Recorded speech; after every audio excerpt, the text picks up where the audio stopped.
God's own country గురించి మనం మాట్లాడుకుందాం.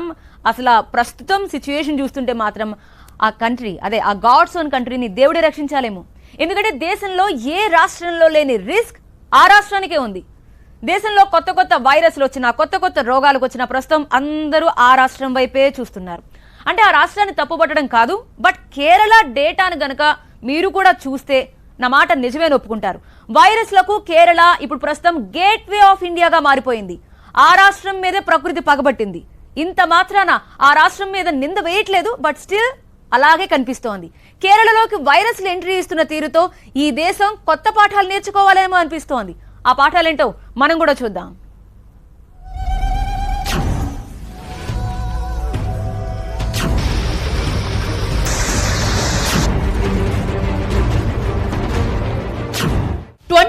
లో వుహాన్, ఏలూరు, కేరళ.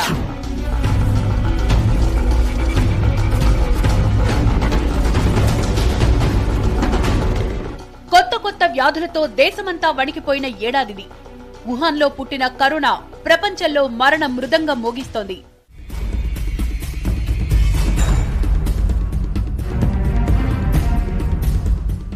ఏలూరులో వింత వ్యాధి దేశాన్ని పరేషాన్ చేసింది. జనం పడిపోతున్న తీరు ఈ దేశాన్ని కలిచివేసింది. ఆహారం, కూరగాయల్లో పెస్టిసైడ్స్ కనిపించాయన్నది తాజాగా వెల్లడైన నిజం.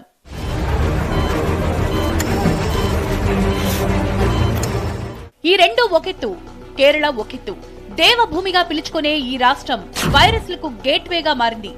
ఏ వైరస్లు మన దేశంలోకి రావాలన్నా కేరళ సింహద్వారంగా మారింది.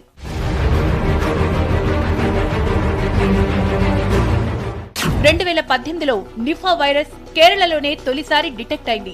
అప్పట్లో 17 మంది చనిపోయారు. పెద్ద ఎత్తున నిఫా వైరస్ వ్యాప్తి చెందింది.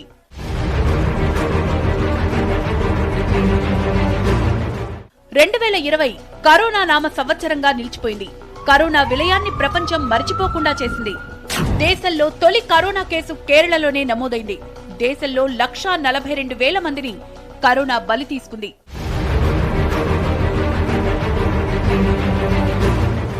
ముఖ్యంగా కేరళలో 6,54,000 కరోనా కేసులు రిజిస్టర్ అయ్యాయి. అందుకే అరుదైన మలేరియా రకాన్ని చూసి కేరళ వణికిపోతోంది. 2020లో మరో డేంజర్ ను చూసింది కేరళ. అరుదైన మలేరియా కేరళలో కనిపించింది. ప్లాస్మోడియం ఓవెల్ అనే మలేరియా కేరళలో డిటెక్ట్ కావడం కలకలం రేపుతోంది.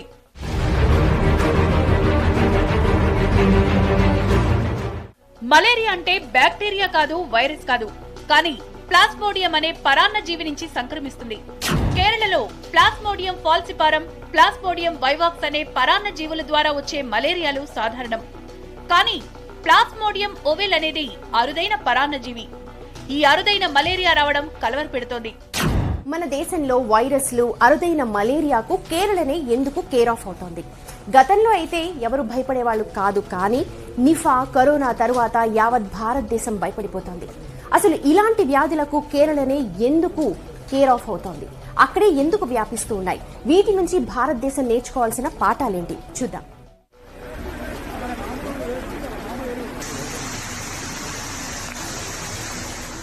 కేరళ అనేకానేక సమస్యలతో ఇబ్బందులు పడుతోంది. 2018లో భారీ వర్షాలకు కేరళ అల్లాడిపోయింది. నీటితో నిండిపోయింది. దేశమంతా దేవభూమి వైపు చూసింది.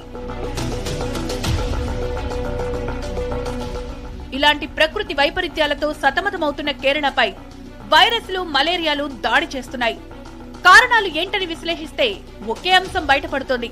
అదేంటో కాదు, కేరళకు చెందిన ప్రజలు ఇతర రాష్ట్రాల్లోనే కాదు, ఇతర దేశాల్లో కూడా చదువుతుండడం, పనులు చేస్తుండడమే అంటున్నారు నిపుణులు. మన దేశంలో తొలి కరోనా కేసు కేరళలో బయటపడింది. ఎందుకంటే వుహాన్ నుంచి వచ్చిన కేరళ విద్యార్థికి కరోనా కన్ఫర్మ్ అయింది. ఇక నిఫా వైరస్ కూడా అంతే. విదేశాల నుంచి వచ్చిన కేరళ వాసుల ద్వారానే నిఫా వైరస్ వచ్చింది. తాజాగా అరుదైన మలేరియా రకం ప్లాస్మోడియం ఓవెల్ ఇలా వచ్చింది. ఈ ఏడాది జనవరిలో సూడాన్ నుంచి కేరళకు తిరిగి వచ్చిన సైనికుడి వల్ల ఈ మలేరియా వచ్చింది. భారత శాంతి పరిరక్షక దళంలో ఉన్న ఆ సైనికుడు సూడాన్ నుంచి ఢిల్లీకి, అక్కడి నుంచి కేరళకు వచ్చాడు. అతన్ని క్వారంటైన్ లో పెట్టడం వల్ల ఈ మలేరియా వ్యాప్తిని అరికట్టగలిగామని చెప్తున్నారు. ఒక్క కేరళ ప్రజలే కాదు, దేశంలో చాలా రాష్ట్రాల నుంచి చాలా మంది ప్రజలు విదేశాలకు వెళ్ళొస్తున్నారు. అయితే ఇలాంటి డౌన్లోడ్ మోజ్ Download Moj.